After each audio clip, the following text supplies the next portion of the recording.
People's National Party councillor Michael Troupe has hired lawyers following claims that one of his former employees was a consignee for the shipment of arms and ammunition seized in Miami, Florida last month.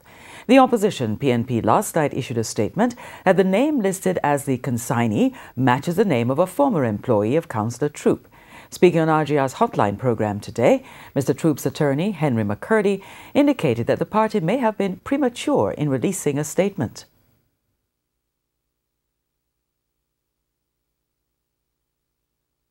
I'm still saying we do not know if the name that appears in the social media posting is the same person who worked for Councillor Troupe and left her job without indicating the Councillor Troupe that she was leaving the job. She just walked off the job and never returned. So she wasn't fired?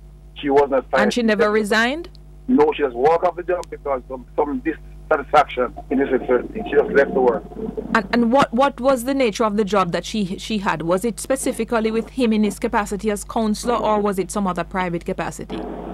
I am not 100% sure. I can't answer. But people are saying that she was his secretary. But what does he say? I didn't ask him. Honestly, I didn't ask. But when you say that she did a job, you didn't get any description of the job that she did? I didn't ask her description. She just left the job and it was what interesting.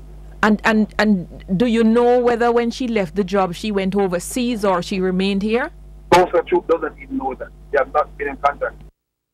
He said Councillor Troupe has not been contacted by law enforcement investigating the massive arms shipment. 117 illegal guns, including several rifles and more than 200 assorted rounds of ammunition, reportedly destined for Montego Bay St. James, were seized last month by U.S. Border Protection agents at the Miami International Airport.